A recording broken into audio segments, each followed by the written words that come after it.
Cuban conspiracy theories, Schoolyard, Chants, and America's most complicated president. All that and more on today's bonus episode of Our Fake History. Roll the theme.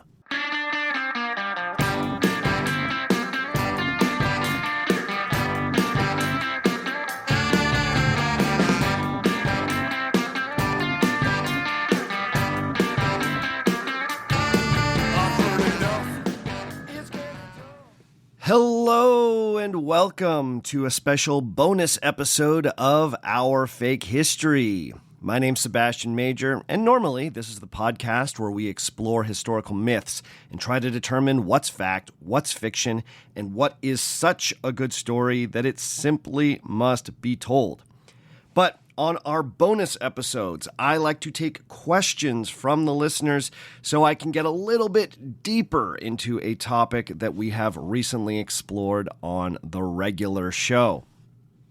Now, if you've been listening, then you know that we've recently completed a massive trilogy on President William McKinley. And honestly, this may have been one of the more challenging series I've ever done on this podcast. Why? Well, the topic is massive. There are so many things I wanted to talk about when it came to McKinley, and I simply did not have time for all of it. Those of you that heard part 3 of the series probably noticed me audibly struggling with how deep I should go into the Spanish-American War. Honestly, one day I think I will return to that topic because there's so much I still want to talk about. McKinley's also a challenging topic because he's simultaneously the least interesting American president and the most interesting American president. And I think this is key to his appeal for certain types of biographers. There is a lot to say about President William McKinley's era. But as a man, he's a bit of a blank slate. You can project a lot onto him. So that dynamic really ended up fascinating me, but it makes for a challenging topic to turn into a podcast. So with that said, I've been really fascinated to see what you folks wanted to hear more about. So let's get to your questions. One of our wonderful patrons, Michael Friedman Schnapp, submitted this question through the Patreon chat. He writes, as an American who lived through the George W. Bush presidency, and after paying extra close attention to Karl Rove, I read the James Moore biography on him. I'm curious how you regarded using Rove as a source.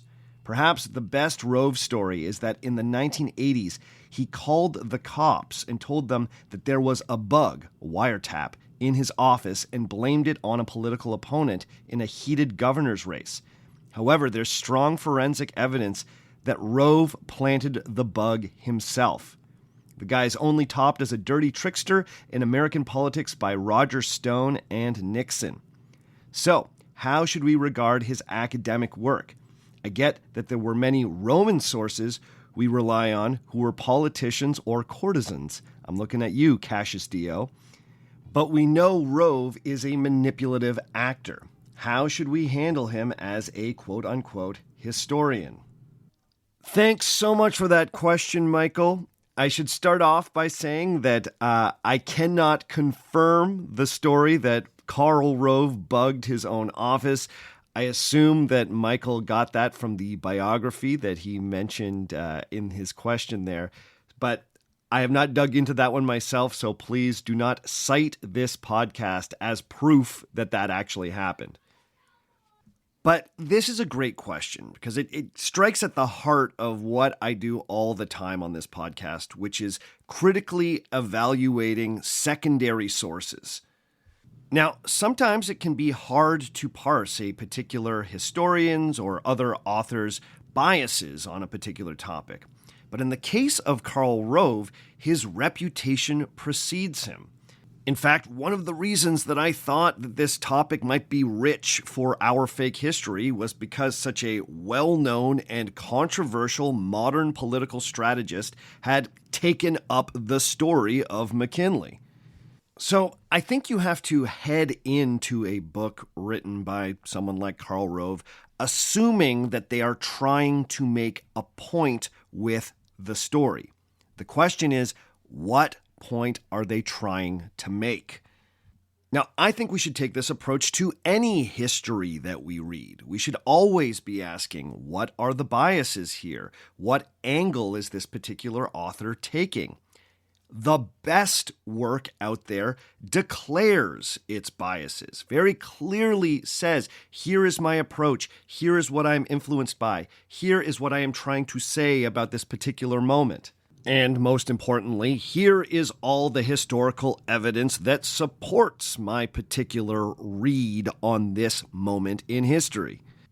When your author is Karl Rove, I think it's fair to assume that a very specific set of political biases are going to be influencing his writing. So, how then should we use his book? Well, I really liked how Michael compared Karl Rove to the ancient Roman historians like Cassius Dio or Suetonius. You can only really trust those folks when their information aligns with the writing of other ancient historians. You need to compare and contrast your sources. Now, what I discovered was that Karl Rove's book was mostly in alignment with the other major historians that I was reading, except when it came to the controversial moments in McKinley's career. Rove consistently downplayed any of the accusations that McKinley may have been corrupted by the money that was pumped into his campaign by wealthy donors. He also goes out of his way to argue against the idea that there was any type of coercion done by major businesses during the 1896 election. Like I said at the end of the last episode, I felt like Karl Rove treated President McKinley as though he was his campaign manager. He was trying to protect his man as best he could throughout the pages of his biography. So, what was Karl Rove's big point with his McKinley biography? Well, I think he was subtly turning McKinley into a type of early Republican saint. And again, this is just my opinion. You can totally disagree with me on this, but that's what I got from his book. I think that for Karl Rove, President William McKinley represents a rebirth of the Republican Party, where it got away from its roots as the party of Lincoln and became the party that would perhaps be more recognizable to the likes of Ronald Reagan or George W. Bush. The rise of William Jennings Bryan in the Democratic Party during the election of 1896 represents the moment when the Democratic Party first really embraced left-wing economic ideas. Karl Rove obviously sees this as a bad development in American politics. So he casts McKinley as the supremely reasonable man and William Jennings Bryan as a bit of a kook. And I think that is his overarching point about all of this. He is trying to tell his readers that Republicans are the reasonable choice and Democrats are kooky. I would say that this interpretation is deeply affected by his political biases. But I will say that this is a fairly subtle narrative in Rove's work. And if the name on the cover didn't say Karl Rove, my antenna may not have been tuned to it as acutely as it was. So I suppose the lesson here is that we should always be hunting for bias in whatever we are reading, especially works of history. If I had only read Karl Rove's book, I would have been left with the impression that William McKinley was an unfairly forgotten president who secretly shaped the future of America. Hopefully, I was able to show in my podcast series that there's a lot more to the story than that. Okay, the next question comes to us from listener David Standley. David writes, "Hello, I've often heard the theory that someone in the U.S. government ordered the sinking of the Maine as a casus belli against Spain. In Elmore Leonard's novel, Cuba Libre, he has characters who are involved with the events who think that. Do you know if there was a conspiracy theory that was current in 1898? Thank you very much for the great work, David." Thanks so much for the question, David. First, I think it's safe to say that almost every explanation for the sinking of the Maine qualifies as a conspiracy theory, other than, of course, the explanation that it was an accident. As I explained in the episode, the newspapers of the day, especially the Hearst and Pulitzer papers in New York, assumed that the Spanish must have been behind the attack. That in itself was a conspiracy theory. The Spanish government completely denied that they had anything to do with the destruction of the Maine. And honestly, I believe them. The Spanish had absolutely nothing to gain by destroying the USS Maine. If you believe that it was the Spanish, then you are essentially embracing the idea that a group of hardcore Spanish monarchists upset about American infringements of Spanish sovereignty took it upon themselves to destroy the armored cruiser.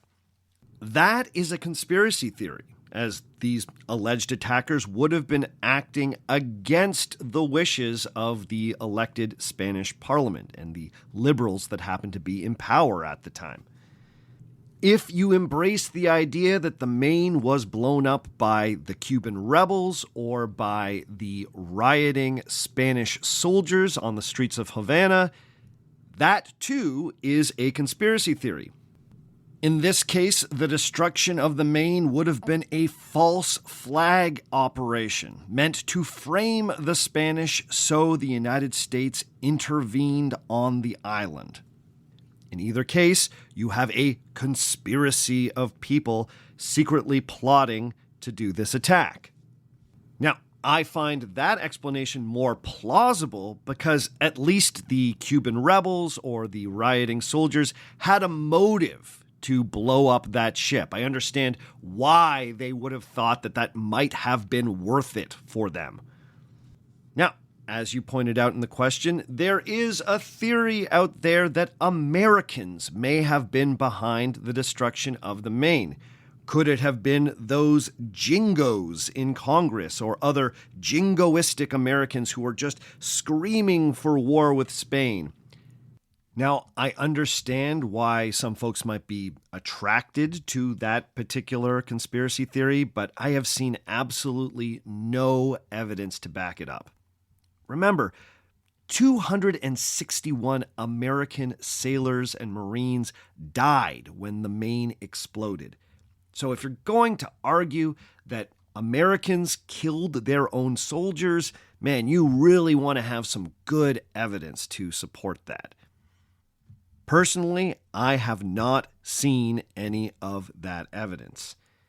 Now, a more widely believed conspiracy theory from around the turn of the century was that William Randolph Hearst paid for saboteurs to destroy the Maine. Now, once again, there is no hard evidence of this, but this fits the larger narrative that we discussed on the series, that the New York newspapers were behind the entire war. I even tried to debunk the myth that William Randolph Hearst told one of his correspondents, "You supply the pictures and I'll supply the war." Well, fake quotes like that have helped buttress this conspiracy theory that William Randolph Hearst would have done anything to make a war happen between America and Spain. This is the Lex Luthor conspiracy theory, the idea that one greedy media tycoon was behind the whole thing. But once again, there's absolutely no evidence of this. Now, As I said on the series, there are those studies that showed that an external explosion may have started a chain reaction that eventually blew up the entire Maine. But none of these studies have ever properly explained how this mine could have been planted at that time in Havana Harbor. If there had been a mine, it was obviously not there when the ship first arrived. It had to have been planted after the ship was anchored. This would have required saboteurs to do an underwater mission at night to properly plant the mine and then not get blown up themselves. The ship was so well guarded, I just don't see how that could have been possible. But I also totally understand why people have a hard time accepting that the destruction of the USS Maine could have been an accident. The timing of everything was just far too significant. It's hard to believe that something random could have occurred right then. It feels like someone had to have been behind it. But honestly, I think the best evidence suggests that it purely was an accident.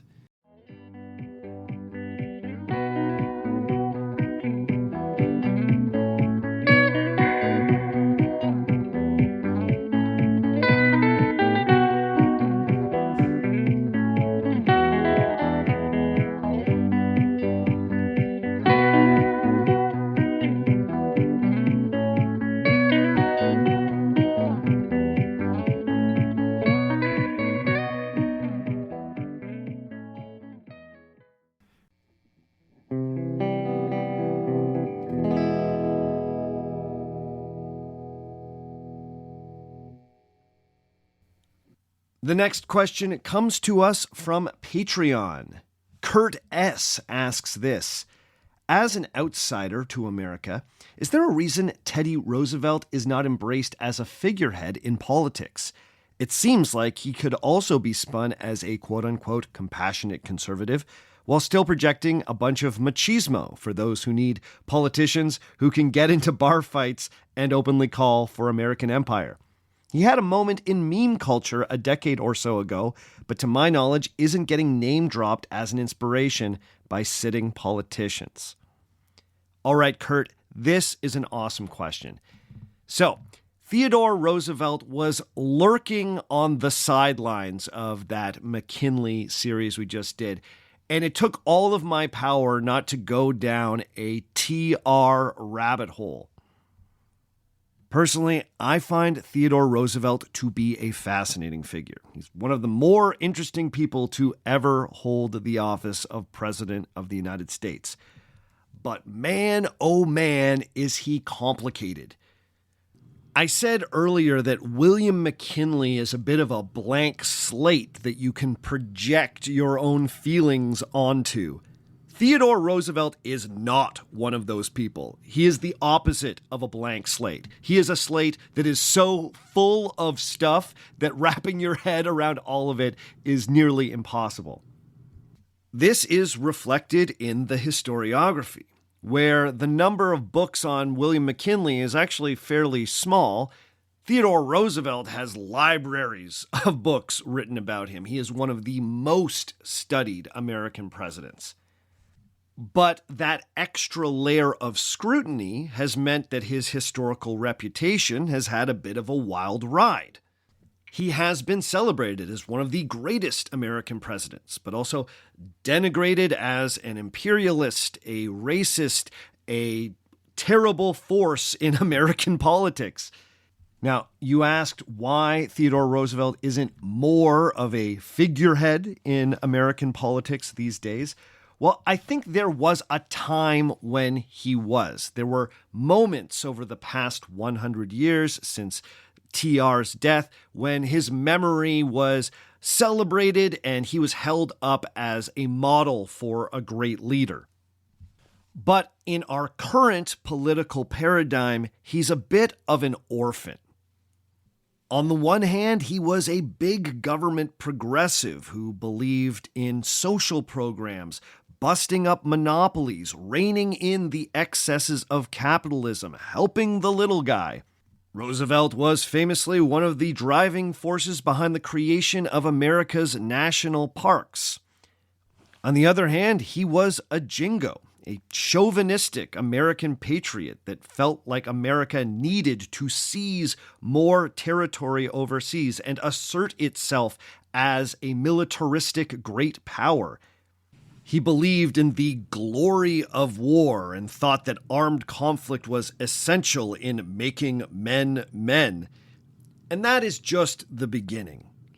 But I think even with that thumbnail sketch, you could see how he doesn't really fit in any of our ideological camps today. As such, in the context of American politics, neither the Democrats nor the Republicans are reaching for Theodore Roosevelt as their political model.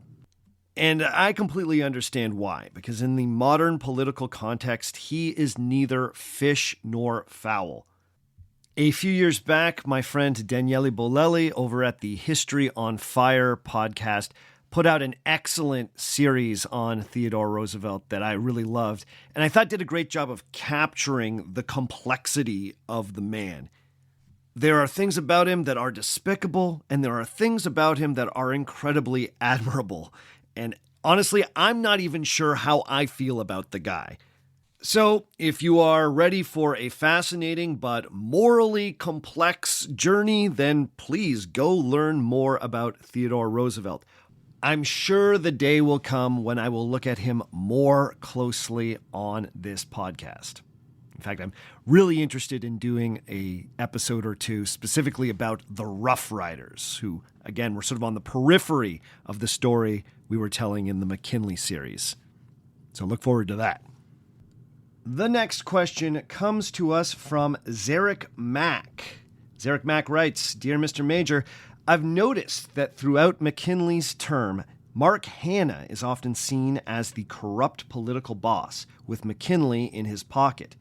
Yet, according to biographer Thomas Beer, in 1894, George Pullman, a fellow Republican, refused to negotiate with workers, causing a violent riot. Hanna was outraged and publicly spoke out against him, saying, quote, 'The damned idiot ought to arbitrate. What did he think he was doing? A man who won't meet his men halfway is a fool,' end quote." Beer also claims that he lent money to Union veterans to attend Ulysses S. Grant's funeral.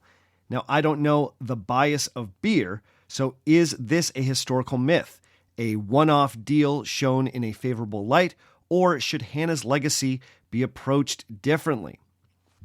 Thanks for the question, Zarek. I think you've put your finger on something that I was struggling with throughout this entire series. In many ways, McKinley and Hanna's political careers were defined by their relationship with big business and American millionaires.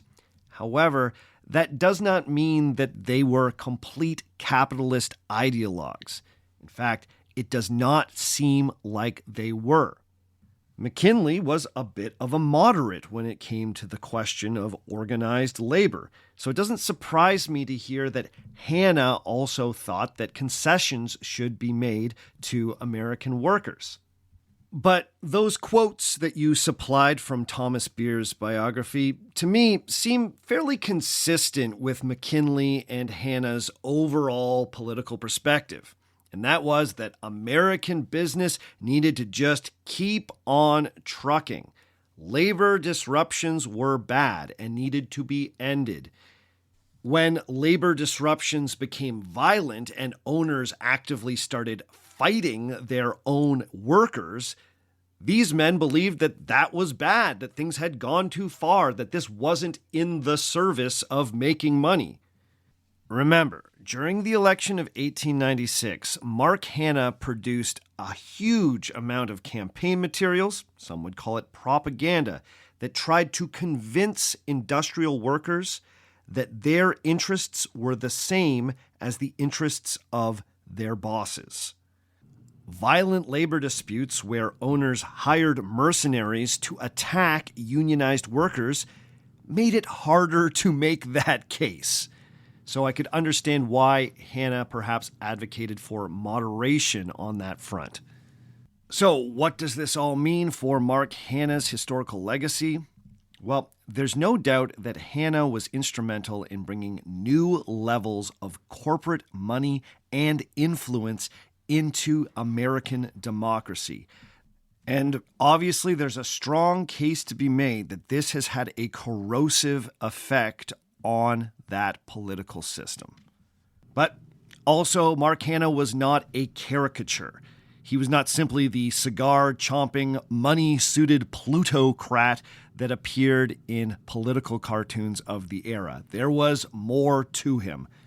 So, to answer your questions, Eric, no, I don't think that quote changes everything. It just gives us a little bit more nuance in our understanding of Marc Hanna. Okay, our last question today comes to us from Patreon. Geronimo Santiago de Davis says this: just finished episode 1 and OMG, James G. Blaine makes his appearance. When he ran for U.S. president against Grover Cleveland, they incited a juvenile back and forth of chanting taunts that I learned in probably grade 5 and still remember today. For time context, I retired last year. The Blaine supporters pushed the rumor that the bachelor Cleveland had a bastard child. They chanted, "Ma, ma, where's my pa? Gone to the White House. Ha, ha, ha." The Cleveland supporters, meanwhile, were a bit more generic, but tied their chant to various Blaine blusters that turned out wrong. Blaine, Blaine, James G. Blaine, continental liar from the state of Maine. Certainly he was wrong about Canadians capitulating to economic intimidation. Wonder if there's any obscure source for Blaine wanting Greenland as well. Thanks so much for that, Geronimo. Man, those rhymes, that is pretty rich. I really enjoyed that. Nothing like a good schoolyard chant to push you over the line in a presidential contest. The more things change, the more they stay the same. Yes, interestingly, James G. Blaine became a bit of a recurring villain in this series. He's a figure that before I started researching this, I knew very little about. But he may have been one of the more aggressive American imperialists of the era. When McKinley introduced his big tariff bill in 1890, he wasn't thinking much about Canadian sovereignty. It was James G. Blaine who thought that maybe this would push Canadians into the American political orbit. And sure enough, when I was looking at the debates around how America should approach Cuba, there was James G. Blaine loudly advocating for Cuban annexation. Anytime I needed a quote from an imperialist, there was James G. Blaine with a perfect one ready to go. Now, to answer your question, no, I have not seen anything suggesting that James G. Blaine thought that America should annex Greenland, but, it was the kind of thing that he would have loved. Blaine, James G. Blaine, a continental liar from the state of Maine. I will never forget it either. Thanks so much for sharing that. Okay, that's all for this week. Join us again next week for the final episode of Season 10. It's going to be a fun little one-off. I hope you all really enjoy it. Thanks again to everyone who supports this podcast through Patreon by buying merch at our TeePublic store. Just go to ourfakehistory.com and follow the links to the TeePublic store to get t-shirts, tote bags, mugs, and all sorts of other cool stuff. If you want to get in touch with me, please send me an email at ourfakehistory@gmail.com. But you can also find me on Facebook, facebook.com/ourfakehistory, on Instagram at ourfakehistory, on Blue Sky at ourfakehistory. I'm still putting things out on TikTok, and you can go to YouTube and subscribe to our YouTube channel there. As always, the theme music for this show comes to us from Dirty Church. You can check out more from Dirty Church at dirtychurch.bandcamp.com. All the other music you heard on the show today was written and recorded by me. My name is Sebastian Major, and remember, just because it didn't happen doesn't mean it isn't real.